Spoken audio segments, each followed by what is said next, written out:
Welcome to Friend Vs. the podcast. This is Wandia. And this is Ciiku. How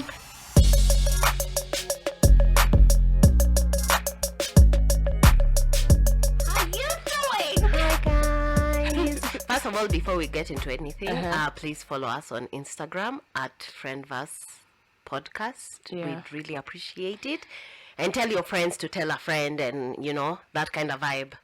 Exactly. Actually, now that you say something you want to say before we continue. So the last episode was about concerting. Yes, This one thing that I forgot to say. Oh my God, I know. And now that I have started writing notes before we go to the studio, or my living room, basically. So when we went for Everyday People at Alchemist, where Bass was doing a thing, and then Boutros was part of the lineup. So this thing he does where he throws whatever is in his cup to the audience, I'm like, okay, we are grown. We may be at the Alchemist. I don't know what y'all are thinking, what he's thinking specifically, but I'm like, why are you getting whatever is in your cup onto my clothes, onto my face, onto my skin, basically? I don't know, it seems very disrespectful that you just throw stuff at the audience. I don't know. I would not be there for that. Let me say that. Yeah, exactly. So when he did that, then I was like, guy, maybe I'm actually hanging with people who are too young. That's when I was like, but then I was like, man, I also like bars. So what are we saying here? That there's only old people or old people events, and then there's young people events where now you can be tossed at water or alcohol or whatever is in his cup. And I'm like, what? Is it that he's drunk? Not even to excuse that action, but what? I don't know. Why is it a thing? Yeah, is that a thing? I don't know. This is the first time that happened. Yeah. So I was like, it took me aback because I was like, damn, this is the ghetto. Then I was like, maybe it's because we're at the Alchemist. I don't know. Anyways. But can you imagine, you live there feeling sticky? I cannot imagine. Why are you throwing that on my face? You don't even know how my skin reacts. Yeah. That is such oh a my huge God, yes, by the way. What if it enters someone's eyes and then maybe it's alcohol? I don't know what's in your cup, but whatever it is, even water, who wants to get thrown at? Yeah, no, I am with you. Well, you're also enjoying music. And I'm like, yeah, I'm all up for these guys, but now, if you start behaving like that, I'm like, I don't know you and I don't even care for you. So, anyway, that's one thing I missed out. And I needed it on the record. No, it's good. Or whatever the saying is. People who listen to him and also listen to us, maybe just tell your homie, we're grown. Or maybe if you don't have an issue with it, I'd like to know your reasons why. Yeah. You know what I mean? If you missed out on it being a thing. Yeah, tell us. Because it wasn't even a particularly hot night. Yeah. I'd like to know if you're okay with it, why? Yes, exactly. Yeah, basically. So, Ciiku, where's the quote coming from today? Okay, so I'm reading from the book Thick and Other Essays by Tracy Macmillan Cottom. I really enjoyed this book of essays, especially the first essay on beauty. And because this week we were discussing beauty, I thought, not on the podcast, but in real life. So I decided I'm gonna have this quote. So it says, "Beauty is not good capital. It compounds the oppression of gender. It constrains those who identify as women against their will. It costs money and demands money. It colonizes. It hurts. It is painful. It can never be fully satisfied. It is not useful for human flourishing. Beauty is like all capital, merely valuable." Yeah. Indeed. So yeah, there are things I think about often that I never come to a conclusion, and one of them is beauty, and the second is desire. So once I can't wait to get conclusive thoughts on them, but right now they really consume my thoughts. So yeah. I mean, yeah, definitely. Yeah, as we were having this conversation and also you saying that you've disinvested from beauty as a standard or something. So let me ask you, what does that look like in your daily life, or even philosophically? What does that mean? It's difficult to say that you've disinvested Especially from as this a thing. woman. Yeah, and that's the thing. I won't sit here and say, there's this essay that says, that's called titled Beauty is Broken. If you're subscribed to my newsletter, I linked it on, I think, the second newsletter where I discussed beauty. So it says that beauty, whoever decides what beauty is men. So I'm beautiful because men think what I look like is beautiful, not because of any other thing, So I think what I think about how it has manifested in my life is, first of all, I don't give much credence to people telling me I'm beautiful. You know what I'm saying? Because there's that thing for, oh my God, you think I'm beautiful? Oh, I feel so complimented and all that shit. Like, I'm not, it doesn't give me that certain thing that it used to give me when I was younger. For one.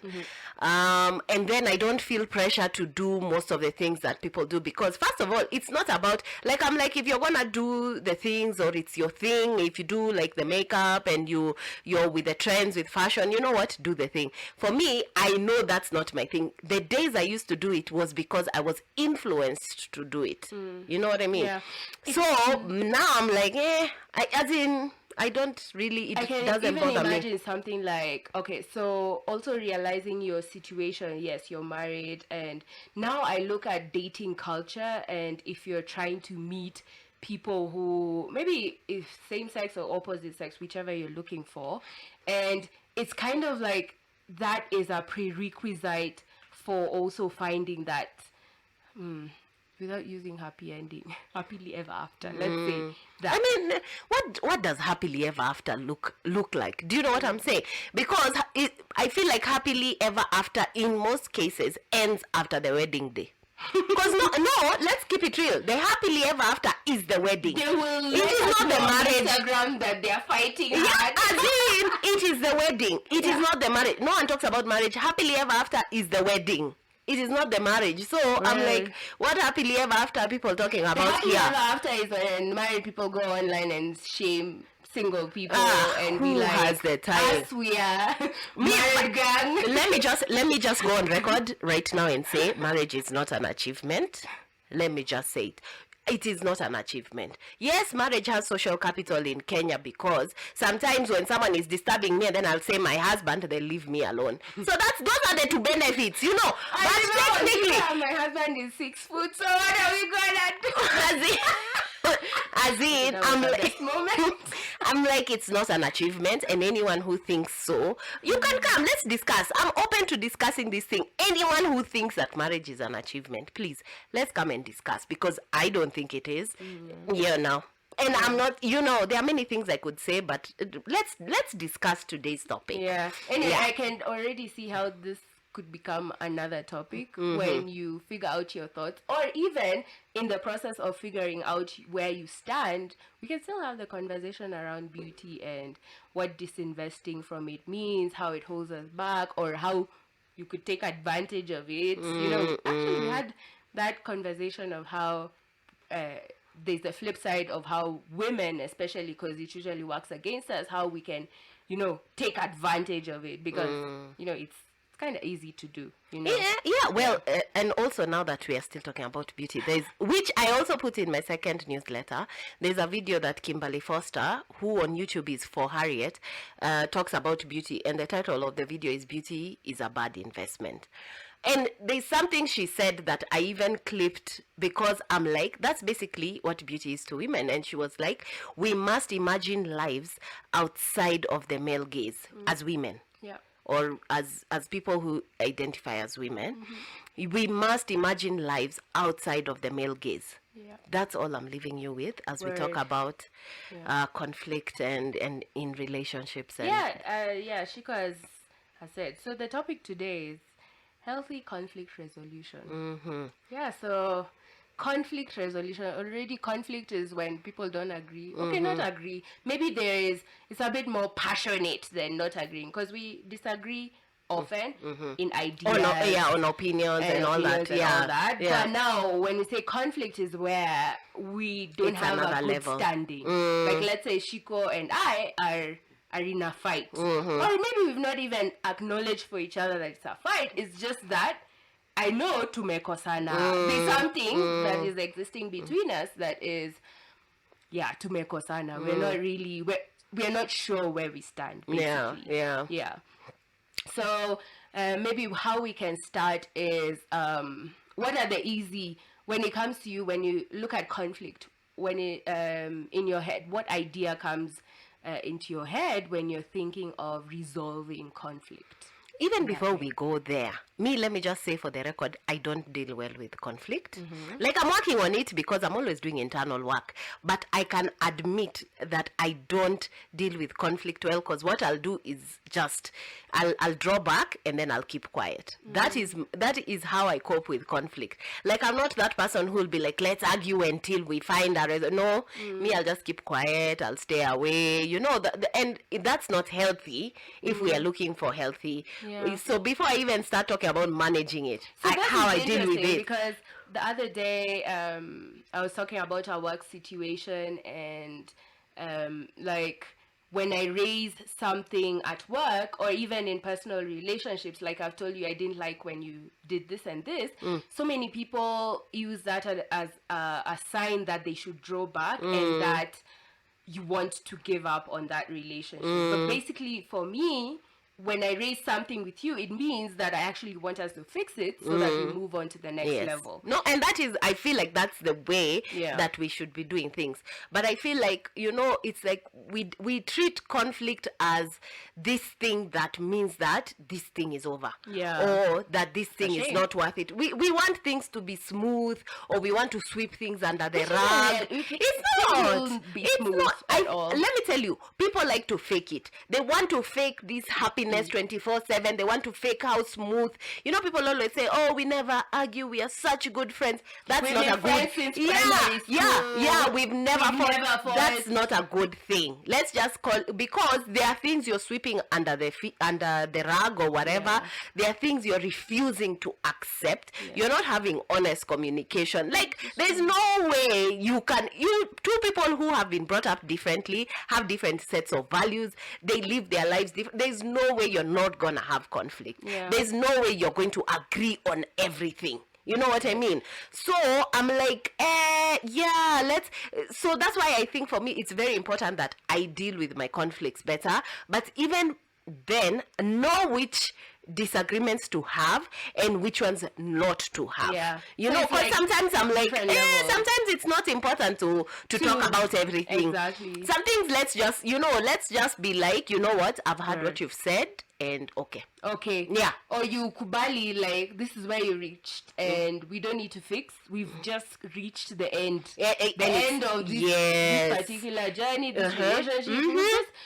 It's okay, I know people usually hate to say we agree to disagree and everything.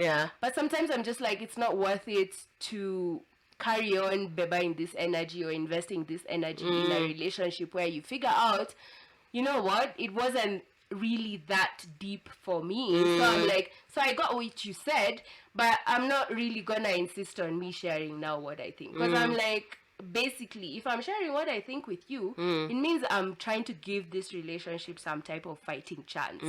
And if I'm not, I think it's also cool to allow that conflict to kind of bury the relationship, basically. Yeah. So now that you've said that you're someone who doesn't deal well with conflict, so could you explain what that means? Like, how does it, when conflict arises, how does it usually play out for you?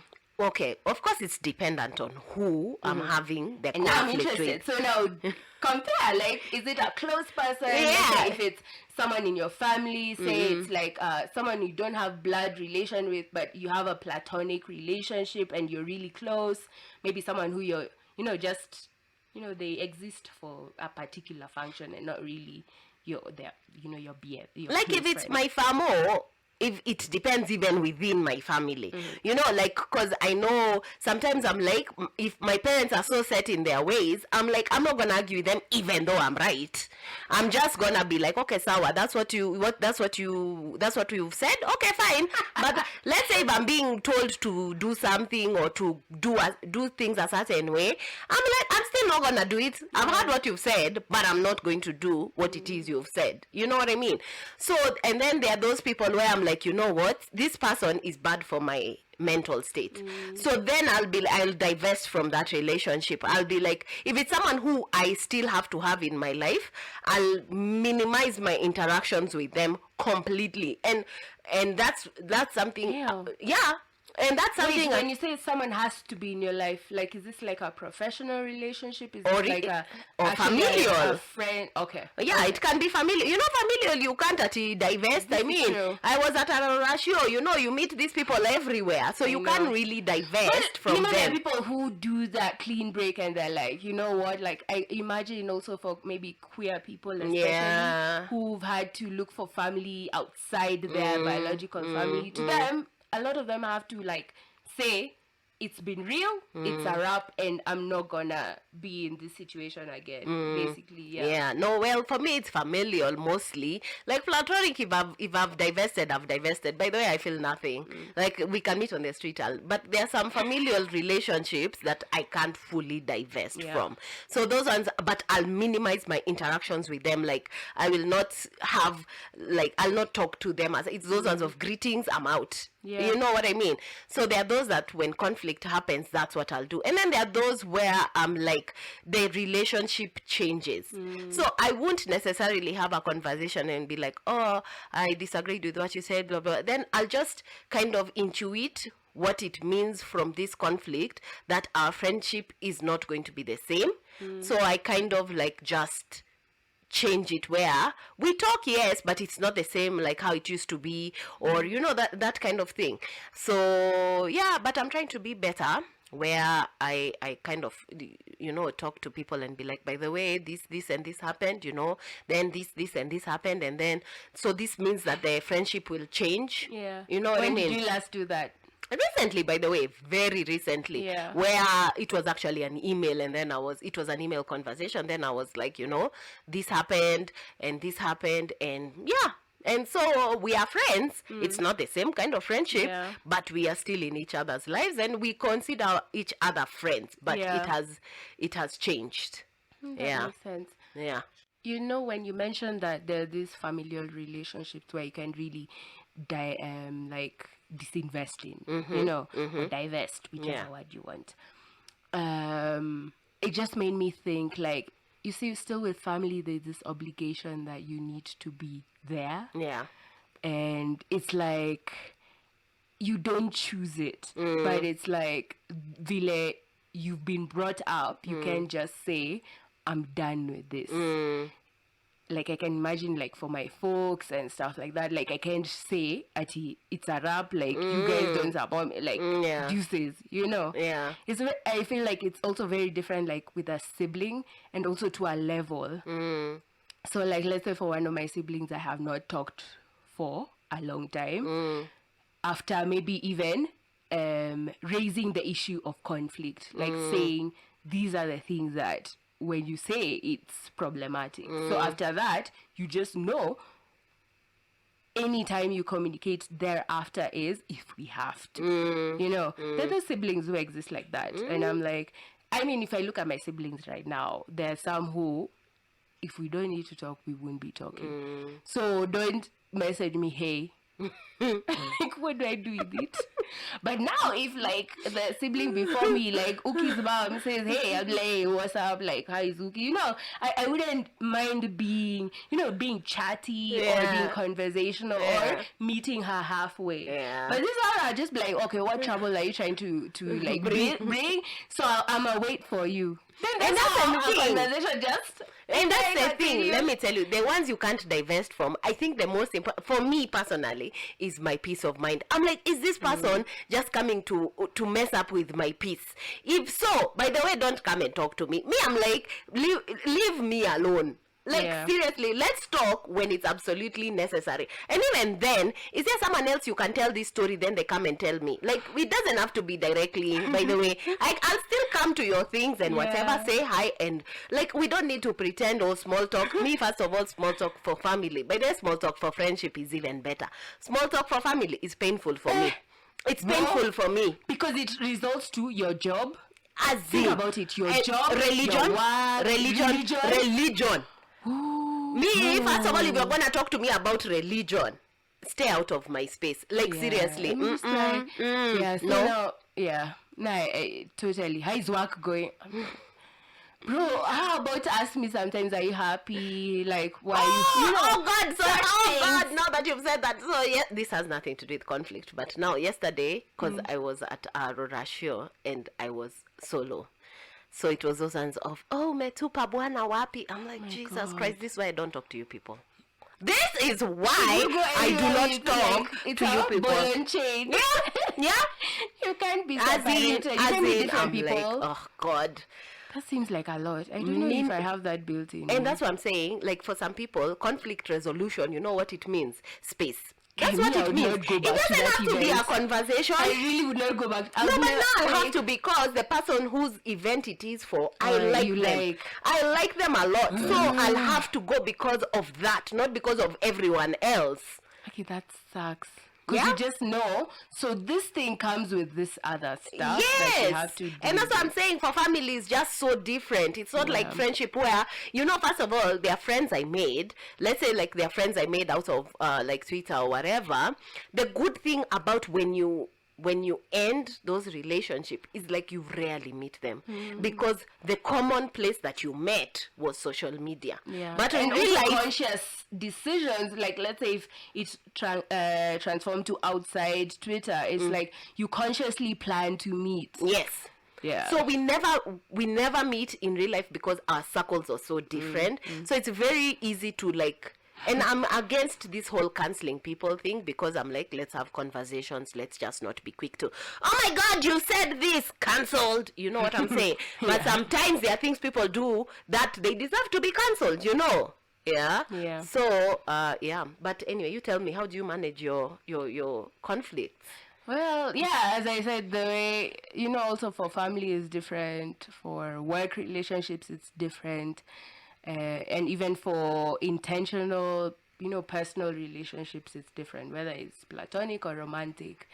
So I think my baseline is if I want us to continue, I will let us address the issue. But if it's like in a professional space, we will just ignore the issue because I'm just like, well, we're not really invested in our personal connection. I don't have to really connect with your opinions, your values, and all that stuff. So I'm just like, we better fix it so that tomorrow we can continue being able to work with each other. So probably I won't get into it because, you know, also some people don't like getting into it, or you don't want to invest all that energy in getting into it to solve it, so that you're just workmates, relax. You know, if you have that basic value system where, like, if it comes to the job, everyone must bring this 100% or something. Or, you know, sometimes there's a concern at work, and, you know, it's about who's the first person to say, hey, are we going for that meeting? You know, something random, so that we can show, oh yeah, we're still talking to each other or something, because these things happen. I would say, like, for friendships,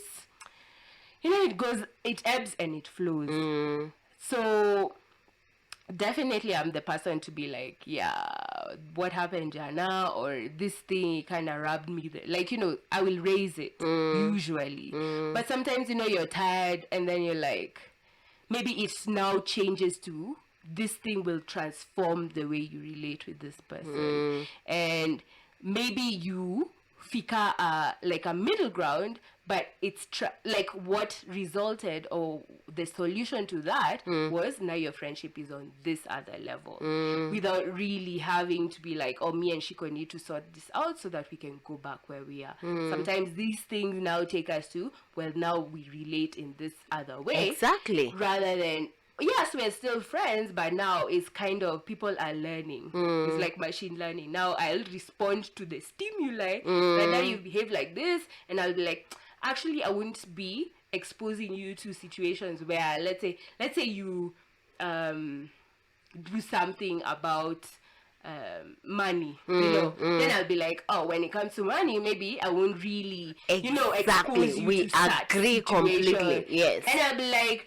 let me not hold it against you, because also, you know, people fuck shit up, but I'm like, yeah, we don't really need to get into it and break it down, because I'm like, what is the objective of that. So I think even for us, we need to be cognizant when we're trying to resolve conflict. What exactly are we trying to do? Are we trying to man up? I want to show you that you hurt me. Exactly, So that exactly.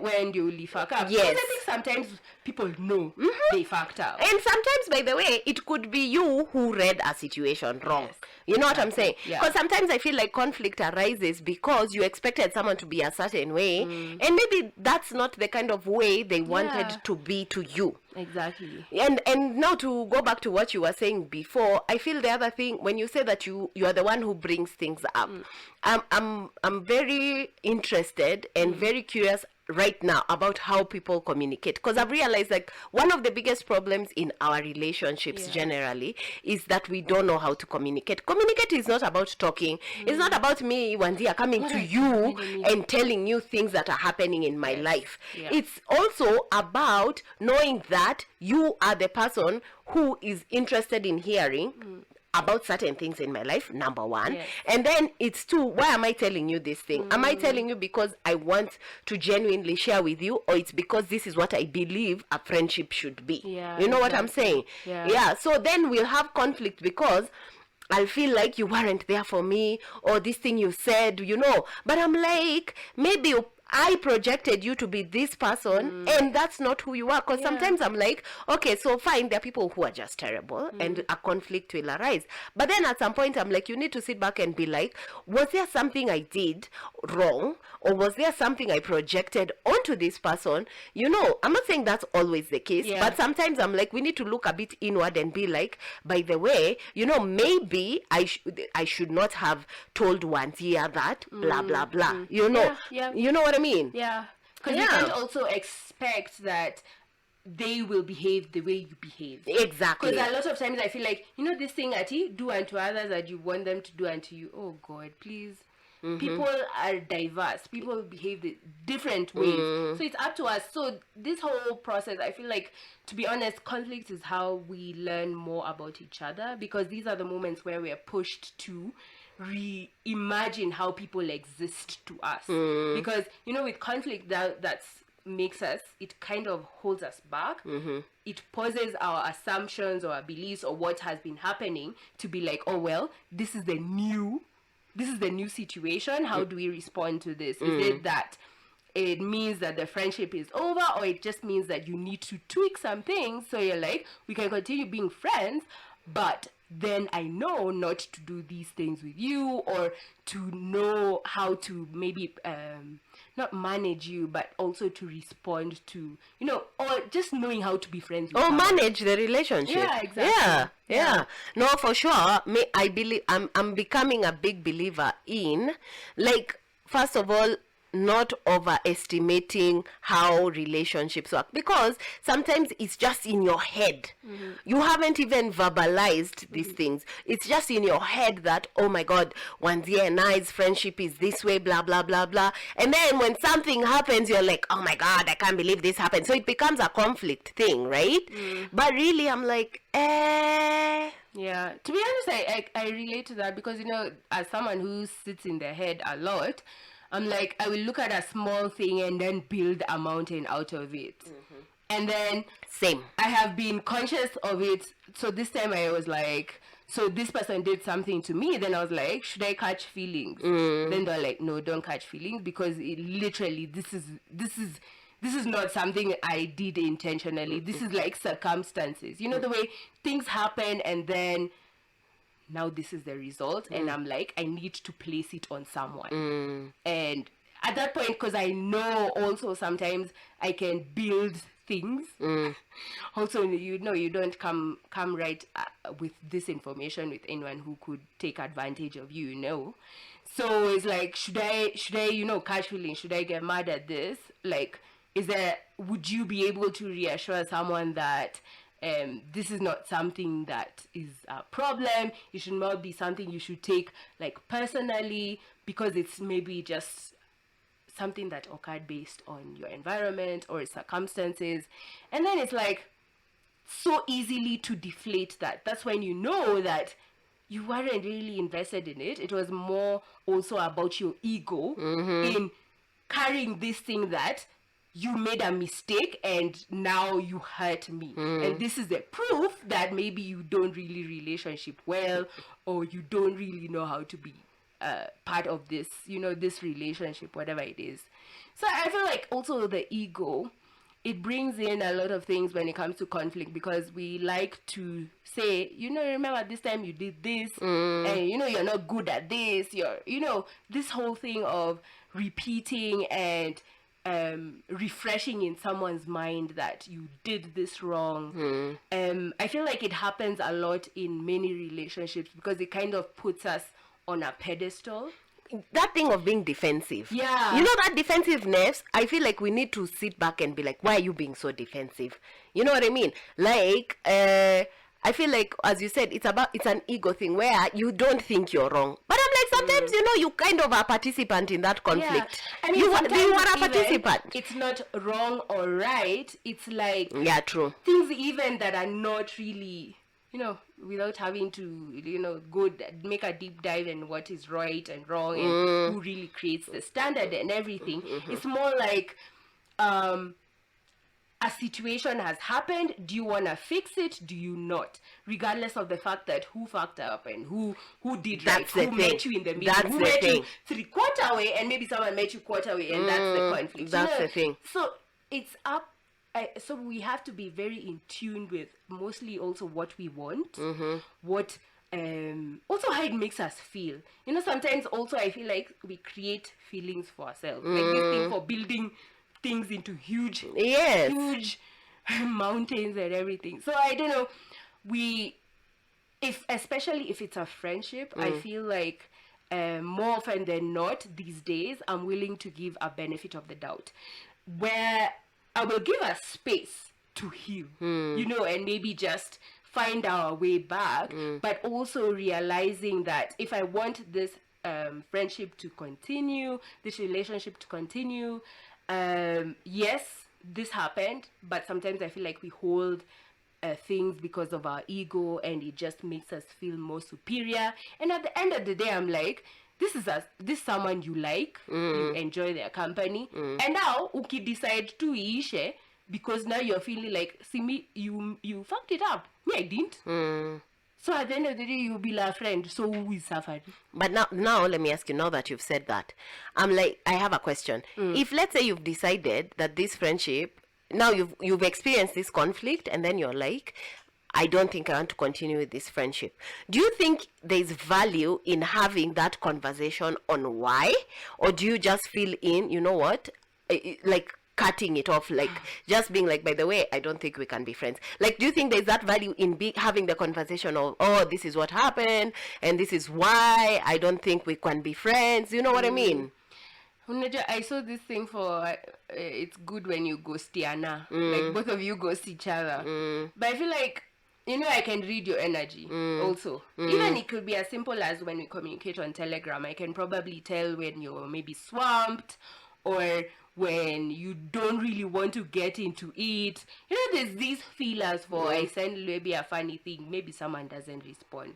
I wouldn't say until now the friendship is ended, but I can tell maybe our energy levels, where you are. So I feel this thing it doesn't always have to be a formal conversation that me and Ciiku are now discussing whether we'll continue being friends, because some people also don't respond well to that. Also, sometimes friendships need space. Me, I'm like, if we don't find each other, regardless of who is doing the finding, because maybe I have that desire of looking for you. See, I will text you. But maybe if you don't, let's say you don't match that energy, and in addition, you don't really give maybe we can do this when I'm feeling a bit, more positive about life or something, then I know that maybe I will give you space to be the one. So it's like you give each other chances to meet each other somewhere. It doesn't have to be in the middle. It could be just quarter way. Yeah. But sometimes I feel like we give each other hints that, hey, I'm still around. We may not be doing the things that we usually do, but I'm still here. And that's why, like, the way when you usually say friendships evolve, that's something I've really been thinking about, because I can say, like, 2 years ago, when I look at friends that, like, close friends, our friendships have definitely evolved. It would be easy for me to say that, oh, now that we don't do this, and this with Ciiku, now we're not friends. It would be very easy for me to say that. But, people change, people evolve, their likes maybe even change. People, but are they still meeting you somewhere to be like, to give you the hint that our friendship is still going, I'm invested in it.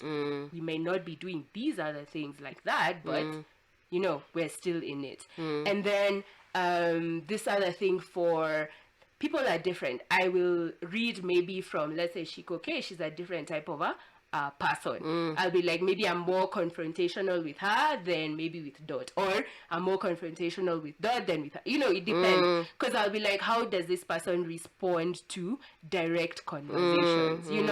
And I feel like you can't go off the bat knowing how people respond. No. So it's practice. But the point is, do you still want the friendship to continue or do you not? That's the basis. And then from there, you're committed to learning how best to be someone's a part of someone's life, basically. Okay, I hear you. So now, and I think that segues even to this aspect of forgiveness. Now, you've gone through the conflict, and there has to be that type of forgiveness. I think both ways. Yeah. Because let's say something happens between us, maybe you, the one who did the wrong thing at the beginning, then I responded badly, then everyone now is just being cold with each other. There has to be a process of forgiveness where I'm not gonna be like bringing it up. I'll be like, sure, you don't remember that time you were so cold, like you didn't even respond to my, like, you did something and now it becomes the butt of every line every time. So I'm like, I read this tweet from Libgyal. I don't even follow her, but now Twitter is doing a weird thing that if your followers, if the people you follow people, now you see their tweets. But I know who that is. Yeah. She's Uko in States, Twitter and everything. So if you can take a nigger back after he made you pay for your own abortion, surely you can take back your friend. So then she's like, full stop, be fair. No, for sure. No, I feel like I've said this before in an episode where I'm like, we are very forgiving of our romantic partners, but we are not forgiving of our friends. I've said this before. And also me, I've done it. Specifically one friendship. Like, until the day I die, I will obsess about this friendship because I feel like we should have been better to each other. I feel like we just, wachanisha it with no effort. Yeah. And if it was a romantic, let's say, relationship, we would have worked out that thing. Because even the thing you're talking about, forgiveness, there's a lot of forgiving that happens in romantic relationships. There's a lot of conflict that happens. Yet, you kind of somehow, I'm not saying it's a healthy conflict resolution all the time. Very gazy. Yeah, but the relationship gazy. Quite. Especially, let's say, if it's not a dude you're with. No, but it's mostly hate relationship. Let's keep it real. Let's not pretend. Kwanza women, we give men a lot of leeway. We give them a lot of leeway to be assholes, and then we accept a lot of nonsense. And then you look back at your friendships, other women who you like, it didn't take much for you to end that relationship. And then you'll do that patriarchal lies of women friendships are that way. I swear there's no one who bores me than women who say that shit. True. Like, you don't even know how to friendship. That's why you say that nonsense. Yeah, that is. Look at yourself. Look at yourself. Yeah. I don't know. I feel like I think, to be honest now, to be vulnerable, exactly, like, I'm very cognizant of that thing in me. And then I wonder, is it for something else? Because also when you look at your relationships with dudes and your friendships, they're not as substantial. Like, I will now say for myself, it's not as substantial as my platonic relationships. So is that like in defense of maybe sometimes you keep some people around, is because also they don't know really much about you, so maybe the betrayal is not as as intense as it feels. So it's like, this I mean, you're just like, yeah, men are trash, and maybe, or you're just like, they're problematic, so like, this is what I expect of you, No, but first of all, me, I'm like, people like saying all those things, oh, men are trash, oh, problematic, and then you're the one who's still giving them airtime. I'm like, walk your talk, sis. Walk your talk. I mean, I think it can be both ways. You know, I get it. But, yes, I get all that. By the way, I get it. But sometimes I'm like, your actions are speaking differently, sis. You're just to call influenced. I'm not gonna sit here and like be on men's side. By the way, let's just keep it real. Yeah. I'm not, but I'm also tired of people saying those things. Then the next thing they'll say is like, your man is in my DMs. I'm like, sis, grow up. Oh my God. Grow up. This reminds me of that whole thing for when you're fat, then you're like saying, but your boyfriends are still in my. Yeah, it's a shame that is what we usually resort to, so that we can see who is winning in the Olympics, basically. Because it's like this huge race for male attention. And when you think about male attention, all I remember is, because I remember reading this blog post, Kitambo, that one for Shimombaya Nyanyoka. So I'm just like, I just remind myself this, because I'm like, I was telling someone the other day. Like, do the other chance, like, you'll be, like, as in... And I think it's like built in them. And for us to reverse this whole conditioning, it will take a bloody good Let me tell you, minute. that is the final level of achievement, I feel, for a woman. Like letting go of that attention. Because, I was telling someone just the other day, like 2-3 weeks ago, I was telling someone there's a whole movie about a man who masturbates into a pie. But then you'll come here and tell me, oh, this man likes me or he's giving me attention. I'm like, a pie. Then you think like I should feel a type of way because this dude has given you attention. I mean, I'm like, sure, sis, sure. If that's what you want to believe. Sure. If that's the thing. But anyway, so now to go back into our topic. Yeah. We've really gone, yeah. Anyway, so these are my thoughts. I feel like sometimes we exaggerate conflict because of, like, there's some, what is it called? Too much ego in the situation. Yeah, or like some childhood trauma or something. I don't know what it is. But like sometimes I'm like, something happens to you and then it becomes this mountain that it shouldn't. Then later you're like, why did I make this thing a thing? So now like for me personally, I'm trying to find ways to cope with that or to manage it. Like one of the things I'll do is like I'll take a breather. Like sometimes I'm like we are in the midst of a conflict. I don't need to respond. I'll be like, give me some time. You know what I mean? And then I'll vent to people. You know that thing where I feel like sometimes you're in conflict and then you feel like you need to deal with it yourself. I'm like, that's not healthy. Like, let someone else give you a different perspective of the situation. So you're in this conflict, but then you're like, I don't want to talk to people because this is my issue. And I don't know, that messaging is so rampant in our society where you feel like you need to deal with things by yourself. So if you're in this conflict, you're two people in this conflict, it's like you should, even marriages, they always tell people as you don't air your laundry in public. Let me tell you, there was a day I told my mom, by the way, let me tell you, your generation carried shame for years. I'm not going to sit here and not tell you things. I'm going to come and tell you things, and you need to hold space for me to tell you these things. So Paka, she was like, by the way, you have a point. Then she even started sharing with me. I'm like, exactly, this is the way it's supposed to be. It's not supposed to be at me, I'm in this conflict and I can't talk to someone. That's not the way relationships are meant to be. We should be able to hold space for people in our lives to come and share with us. Our mothers used to offload on us about our fathers. Yeah. So but even the offloading is not in us. When you offload, it should not be like, I don't want to say venting, but there's a way that they offload. That's not what I'm saying. That's where we are like sitting and being like, by the way, this is happening. This is what I'm feeling. Because they'll like our mothers will tell us, but they won't tell us what they're feeling about it. It's like they're just, there's a way you can inform someone about the situation. Yes, and then there's sharing. Injustice or some wrongdoing. They're not interested in your judgment. They're just telling you to tell you. Do you understand? And I feel like that's what that generation does. They'll be like, oh, your dad did ABCD. Let's move on. So it's not even for a response. It's for information. I'm here for sharing, where I'm telling you, by the way, 1, 2, 3, and then you tell me, like that. Like it's a conversation we are having. I'm not just giving you information.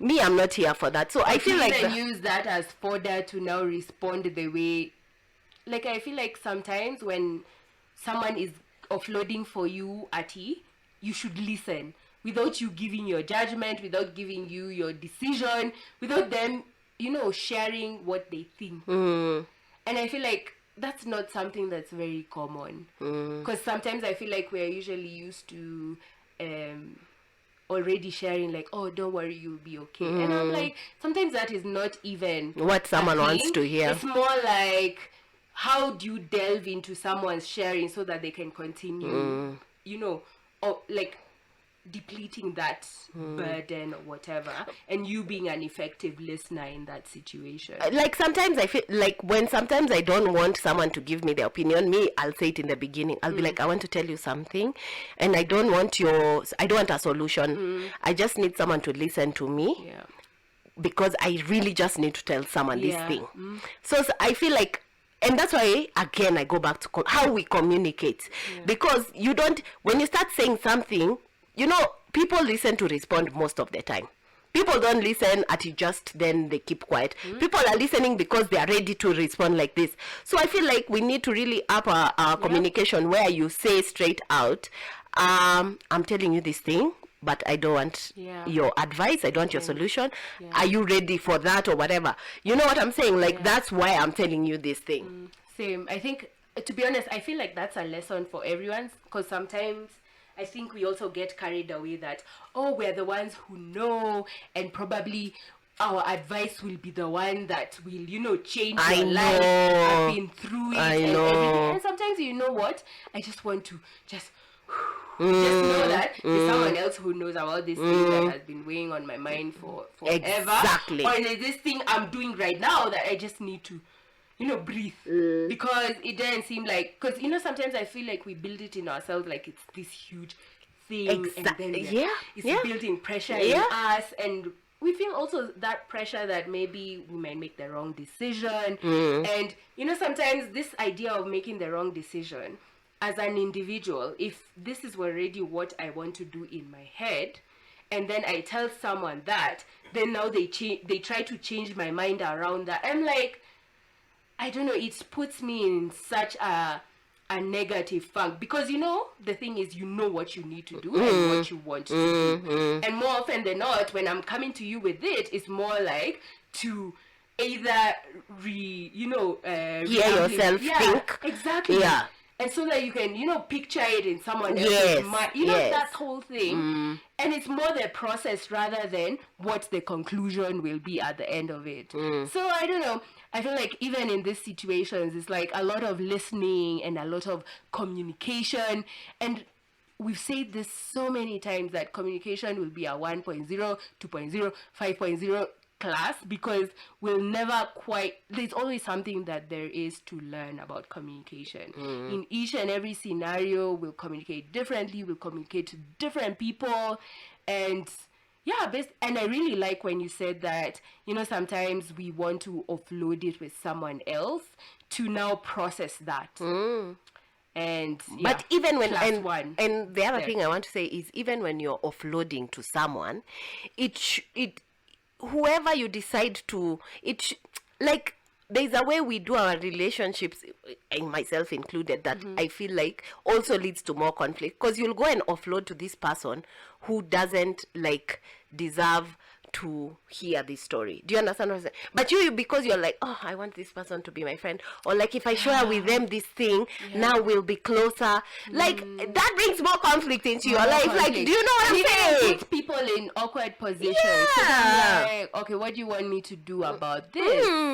And I feel like usually we know, but it's that thing you said, that we want this person to see us in this other way. Exactly. And maybe, but also I feel like also how we present these things to other people is very important, because let's say I'm conflicting with you, then maybe I'm speaking to someone else and I'll be like, with the realization that you are close with this other person, and you're just like, I'm struggling with this person, I don't know, I feel like it's a different way also how we position things, so that it's very clear that I'm not actually trying to bring conflict between you and Ciiku, but it's more like you know how Ciiku is.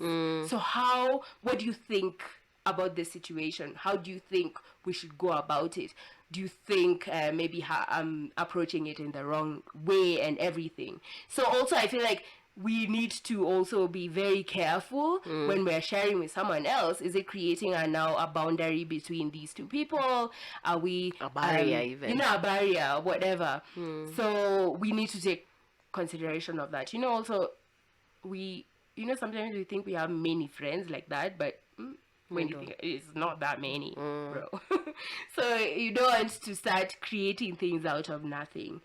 And this other thing of payback and creating balance, and so you did something wrong to me, so now there needs to be created this type of balance, and maybe I also need to maybe ice you out so that it evens out. And I feel like that's a lot of relationships right now, where like, you did something wrong to me, I must pay back so that we can be even at that place. That reminds me okay, this has nothing to do with conflict, but in BoJack, where Mr. Peanut Butter started having the affair with Diana when they were divorced, and he was with Pickles. Then now he told Pickles that now to make them even, she also needs to sleep with her. I mean, I've seen this tweet even so many times, even on Twitter. There's so many versions of that, where people are like, if one person cheats, then I must cheat back so that we are even. Yeah. And I'm just like, there's a problem there. Already, of course, the first person cheating has already created a different dynamic in the relationship, and it should be more of, are you trying to fix it, or are you trying to increase the trouble in the relationship, basically? Because by the time you want to seek balance, so are you trying to say even now this person has imbalanced everything, and now the only thing is to create more strife to create that balance? And I don't know, it's something that puzzles me. Of course, it's something that we think about in our heads, that, or I guess, so if I let's say if I cheat in a relationship, maybe someone else cheated on me, if I cheat now, you'll treat me the same. But I usually see even a lot of shows, when the other person cheats, it's like it takes it to another level, where now you become so separated from this person you had a commitment with, that it's just, because now it's revenge. And I feel like it's but you know what that is? Level. That's when you've inserted capitalism into your relationship, because now it's about winning. Who has won? You know what I mean? Like, who has won up to the other person? It's so ridiculous. Let's do better, people. But it's to be honest, it's very common. And sad. Yeah. I feel like at that point you need to decide, are we continuing with this? Yeah. Are we not? You mustn't. What would this mean if we continued with this? Or it could be happily that. Change the rules. So now this has happened, it can't continue. And or if this has happened, so I also want to know why did you do this, so that I can also establish that, okay, then for me, if that's the reason you did it, then maybe there's room for forgiveness, basically. But yeah, I feel like in conflict there needs to be that room for forgiveness, where you're giving each other time to now kind of reestablish the position, or not even position, or the relationship, or you're giving each other time to heal, because sometimes, of course, in conflict people become cold. So how do you heal from that? Are you trying more than usual to connect with this other person? So maybe me and you Kosana in deck, but we still are like, we're still gonna be friends afterwards. So we'll need to heal. So I feel like in those moments we need to be softer with each other. We need to maybe even reach out a bit more to do the extra effort, so that we can kind of mend what was destructed. Especially if we want to go back to something. But if we're moving on to a new thing, then that is more of responding to the new type of energy, basically. And I feel like these things are so common in friendships these days. When I was a kid, these were not like, what? I was even trying to remember my friends. Why did I like them? What did we used to do? Like, how did we become friends? I just remember I used to love sleepovers. because friends would come over to my place and everything. No, but you know, in the this is the process- thing. Like, how did you learn how to resolve your issues with Yeah. people? Like, you know, we are not taught. So you kind of, most of the time you are told, oh, so who told you what? Wachana na yeye. You know what I'm saying? Just let it go. And that's where we move with this thing until adulthood, where when you have a conflict, you just let it go. And then you add religious self-righteousness inside that equation. There's nothing we are doing. We're just being fake, you know. I just want to give my final word. Yes, I think it's time. Yeah, we on this. So a couple of things that I believe in. I believe in venting, not venting, but like talking to other people to give you another perspective, and then just taking a breather before jumping into that conversation, you know, and also thinking about how you are a participant in that conflict. Like, just look at yourself and be like, is there anything I could have done different? Is there, like, how did I nini in this thing? Like, what part did I play in this conflict? It's important to have that reflection inwards to see, you know. Yeah, basically, yeah. I think the part that is most important for me is conflict exists in all relationships, and it's important. What Ciiku has said about what part you played. So I'm very big on this idea of introspection. I may not be I think it's me growing, the fact that I can pause, because usually I'm that person for immediately something happens, I spark. But now I think this evolution or growth is me now, you know, taking those emotions, and because I still need an outlet. So I still, maybe I go take a walk, or I, you know, go play squash, or I go do something that energy can be expended, so that I can later on have a clear mind. Because I'm definitely someone who immediately sparks, and I'm like, I need to deal with it then. So, but of late, I will. We are growing. Growth. We are growing. Wow. I didn't expect it, but you know, this thing. No, that's what inner work is about. So it's like you pause, and then, you know, you breathe. And then later on you can decide, do you want to address it, or it's, you know, isha. Because it's something so, you know, it's not something substantial, but it's trivial. For you, maybe it triggers something that happened in the past, which is, you know, 100% valid. And we just need to be cognizant of also how we are responding to these things, and before we ruin things or make it worse, and just giving it time to understand what the situation is. Go back inside yourself, you know, resolve it inside you also, so that you can also have the words to solve it with this other person. Yeah, be patient. I feel like conflict exists all the time, and the number one question is, do you want to move forward, or do you want to end it? Because both of these things are fair enough. Don't feel like, oh, because you chose to end something, that now it's a wrong thing that you did. Yeah, you may feel trash about it, but it's your place also to say that it's enough. Yeah, but also being aware that why you're behaving the way you do, or the decisions you make. Yeah, basically that's it. To be fair. So what are you listening to?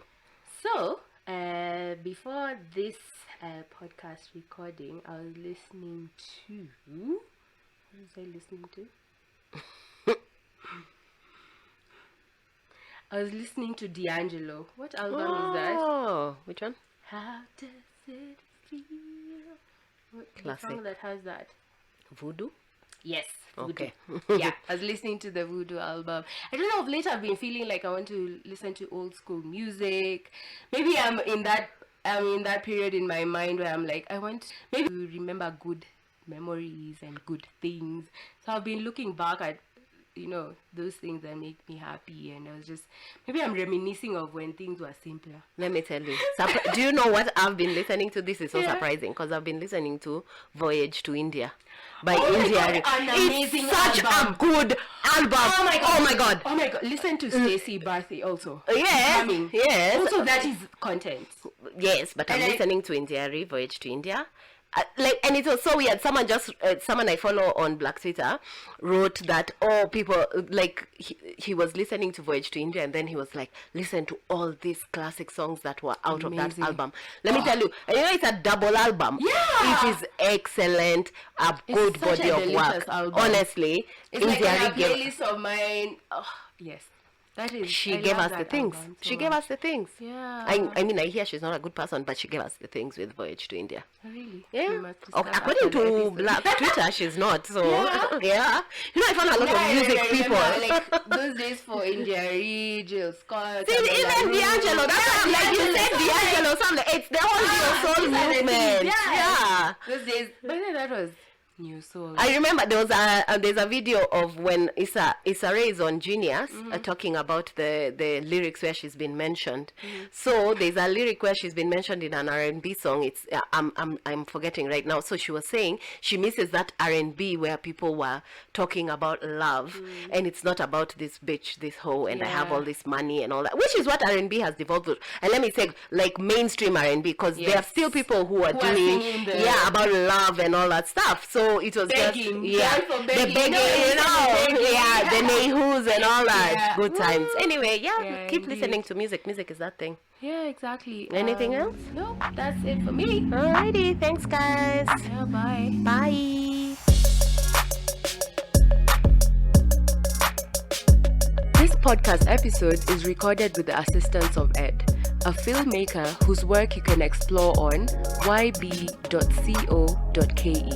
Listen to us on Google Podcasts, YouTube, Apple Podcasts, Spotify, or anywhere else you listen to podcasts.